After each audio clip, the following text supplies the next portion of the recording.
अच्छा, कल हमने आपको बताया था ना एफबीआर ने एक एक नोटिफिकेशन जारी किया था और उसमें आवाम से कुछ बताया गया था कि जी अगर आपने कुछ देना तो दे दें, लेकिन अल्टीमेटली फिर वो जारी हो ही जाते हैं नोटिफिकेशंस और इम्प्लीमेंटेशन भी शुरू हो जाती है। फिर शायद कुछ समझदार को ख्याल आया, हमारे भी बात करने के बाद और भी लोगों ने बहुत सी बात की। बैरून मुल्क से आने वाले मुसाफिरों के लिए बैगेज रूल्स में तरमीम करने का हुक्मनामा आया था जो कल दिन में वापस ले लिया गया है। Thank God the sanity prevailed.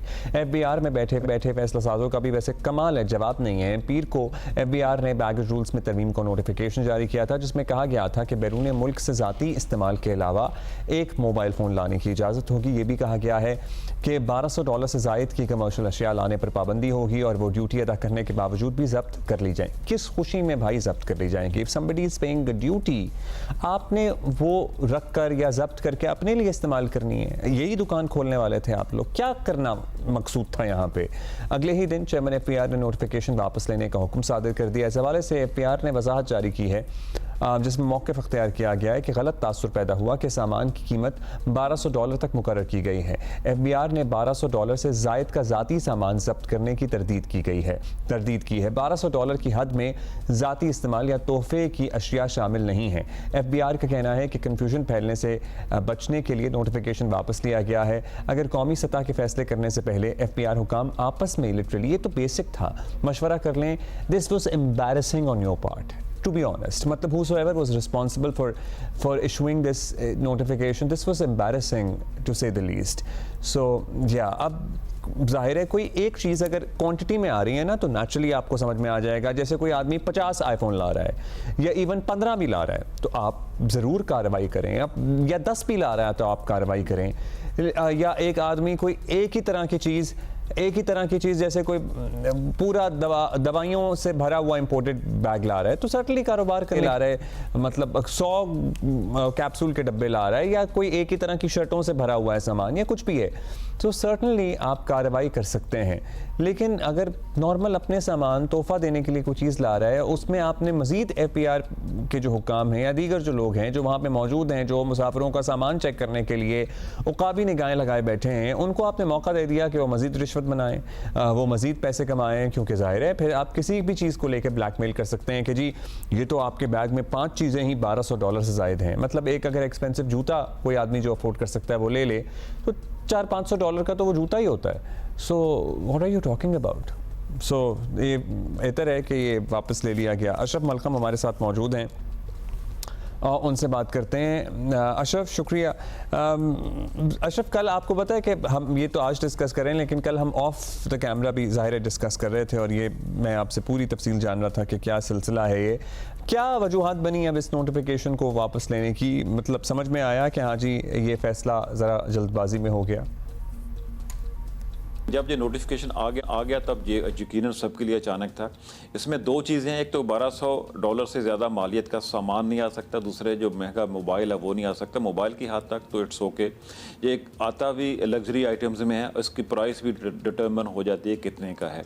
जो लग्जरी आइटम दूसरी 1200 जैसे ज़्यादा की हैं उसके बारे में बड़ा एक अजीबोगरीब एक था जो हमारा एफबीआर के साथ एक्सपीरियंस है। जबकि हुकूमत अच्छा फ़ैसला लेती है, जब बेहतर फ़ैसला लेती है, उस पर अमल दरामद इस तरह भोंडे तरीके से होता है कि उसका मजाक बन जाता है।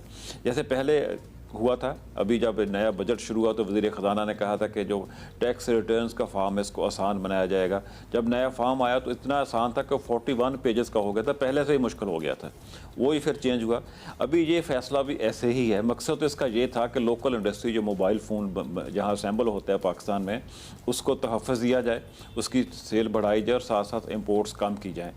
तो लेकिन जो उसमें ऑर्डर आया वो इस तरह का ऑर्डर आया, पूरा पाकिस्तानी हैरान रह गया। अब फिर जब वापस हुआ, हमारे फैसले इसी तरह तूफ़ानी स्पीड से होते हैं, तूफ़ानी स्पीड से वापस होते हैं, इतनी खामोशी से, इतनी शर्मिंदगी से वापस हुआ। उसमें कहा भी कुछ नहीं है, जस्ट वो नोटिफिकेशन वेबसाइट से था, आज अचानक ही पता चला भी हटा लिया गया है। गो के कहा गया है कि नई तजावीज़ के साथ दोबारा जारी किया जाएगा, लेकिन मुझे लगता नहीं कि दोबारा होगा। जो होना था हो चुका। जो एफबीआर को शर्मिंदगी होनी थी, जो एफबीआर की नई दुकान जिसको कहूँगा मैं आसान लफ्ज़ों में खुलनी थी। फ़र्ज़ करेंगे एक बंदा लेट्स से कि 2 शर्ट्स लेके आता है, उसकी प्राइस कौन डिटरमिन करेगा? इसी दुनिया में, इसी ग्लोबल मार्केट में $5,000 की शर्ट भी है और 20 पाउंड की शर्ट भी है। कौन फैसला करेगा इसकी प्राइस क्या है? उस पर फिर एयरपोर्ट्स पे जो होना था वही होना था। पहले उन्होंने इंपोर्ट्स पे पाबंदी लगाई थी, जो बंदा 2 चॉकलेट के पैकेट ले गया तो उसको वजह पकड़ लेते थे। अब एक नया रास्ता खुल जाना था FBR का करप्शन का एयरपोर्ट्स पे, उसको फ़िलहाल तो जो नोटिफिकेशन की विथड्रॉल से बंद हो गया जी। लेकिन बेवकूफ़ाना फैसला था, बगैर सोचे समझे किया गया था, सिवाय गवर्नमेंट की सुबकी करवाने के मुझे बाहर इसका कोई मकसद नज़र नहीं। अच्छा, मतलब एक कोई कमर्शियल एक्टिविटी करना है ना, वो तो आइडेंटिफाई हो जाता है, लेकिन अगर कोई 2 या 3 या 4 फ़ोन भी ला रहा है तो कोई स्मगलिंग कंसिडर होगी?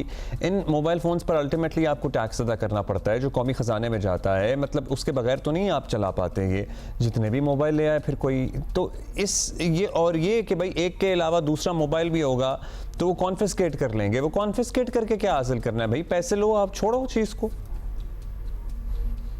ये इस हद तक तो ठीक है कि इसमें मोबाइल फ़ोन से गवर्नमेंट को टैक्स मिलता था, लेकिन इसके साथ साथ एक बहुत अहम ज़रूरी चीज़ है जो मैंने पहले भी कही है कि जो भी हो, हर मुल्क हो, हर शोबा हो, अपनी लोकल सनत को तहफ़्फ़ुज़ ज़रूर देता है। पाकिस्तान में लोकली मैन्युफैक्चर होता है मोबाइल फ़ोन, उसको एक तहफ़्फ़ुज़ देना था। लेकिन साथ साथ अगर मोबाइल फ़ोन पे लेट्स से एक 5 लाख का मोबाइल फ़ोन आता है, उस पर 2 लाख रुपये टैक्स है, पाकिस्तान का 5 लाख रुपये बाहर भी तो जाता है, उससे मनी फ़्लाइट मोबाइल फ़ोन के ज़रिए हो रही है, उसको भी रोकना था। पाकिस्तान का ज़र मुबादला जाता है बाहर, उसको रोकना था। एक मकसद तो अच्छा था, इसकी हद तक तो मैं इतफाक़ करता हूँ कि इन पर रोका जाना चाहिए, पाबंदी होनी चाहिए। जो टैक्स की बात की है, पैसा जाता ज़्यादा है, टैक्स कम आता है। लेकिन अभी जो गवर्नमेंट ने पॉलिसी बनाई थी, जिसको मोबाइल फ़ोन की हद तक मेरे ख्याल में इनको दोबारा इसको आयद करना चाहिए कि अगर मोबाइल फ़ोन उसको स्मगल ही कहा था, स्मगल करते हैं तो टैक्स देने, एक से ज़्यादा मोबाइल फ़ोन स्मगल करते हैं, इसको स्मगलिंग कहा जाएगा, तो टैक्स देने के बावजूद जितनी भी आइटम्स होने, जितने मोबाइल फ़ोन होने थे बहक़ सरकार ज़ब्त होने थे, वो वापस उस ख़रीदार को, मोबाइल फ़ोन लाने वाले को नहीं मिलने थे। इसमें टैक्सेस कम थे, गवर्नमेंट का, हुकूमत के, पाकिस्तान गवर्नमेंट का ना कहें, अवाम का, स्टेट का पैसा बाहर ज़्यादा जाता था मोबाइल फ़ोन पे जो खर्च होता था जी। इस हद तक फैसला दुरुस्त था जी। That's another way to put it and thank you Ashraf, आपने हमें ये समझाया। लेकिन एक सवाल और है, आपसे पूछेंगे कि अब आज की तारीख में स्टेटस क्या है? क्या एक से ज़ायद मोबाइल फ़ोन लाए जा सकते हैं? कोई भी एक्सपेंसिव गिफ्ट्स लाए जा सकते हैं?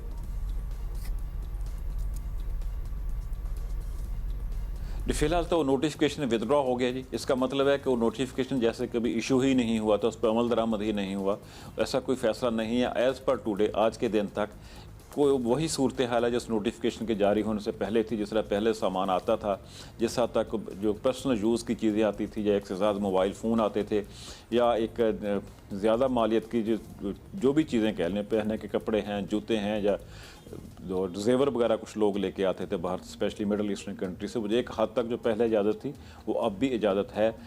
वही स्टेटस है कि मुझे जारी होने से पहले का था। शुक्रिया आपका अशरफ मलखम।